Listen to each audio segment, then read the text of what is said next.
Ah si. Bon, peu importe, on y va. J'ai une info très intéressante pour toi, James. Oh, c'est pas vrai, on va encore parler de la vitesse des oiseaux. C'est ça? Non, celle des poissons. Oh, pitié! Ça me plaît. Non! Vas-y, dis-moi. Ok, à ton avis, à quelle vitesse un saumon peut-il traverser une route? Les saumons ne traversent pas les routes. Tu confonds avec les poulets.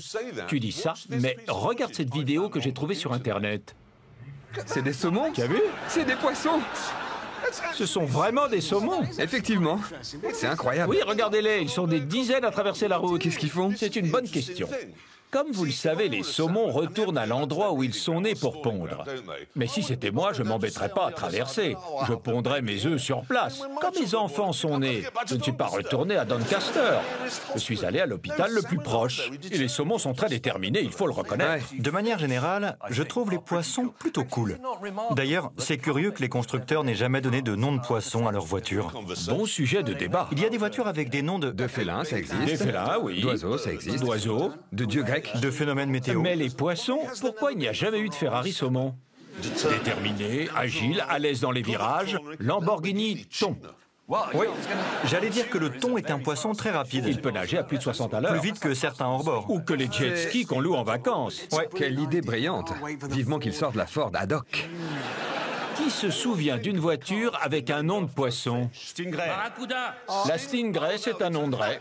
La Stingray, Il y en a plein finalement. La Barracuda, Manta. la Manta. c'est incroyable.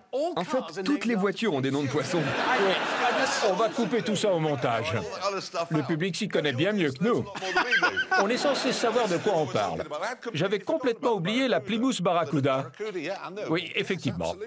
Alors, vous savez qu'on dit toujours que le Canada est le garde-manger de Dieu Oui. et que l'Arabie Saoudite est sa station-service. Oui, et le Lancashire, son placard sous l'escalier. Notre tente va s'envoler. Oui, et la tente, sa soufflerie.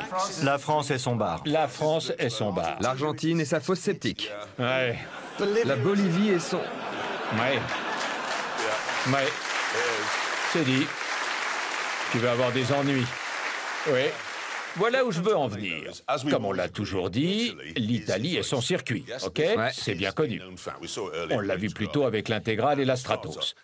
On en a une fois de plus la preuve grâce au maire d'un petit village appelé Aquetico, près de la frontière française. Il a installé un radar pendant 2 semaines pour faire un test. On a une image du village en question. C'est bucolique. Comme vous le voyez, ce n'est pas une grande métropole. En 2 semaines de test, le nombre de personnes flashées au-dessus de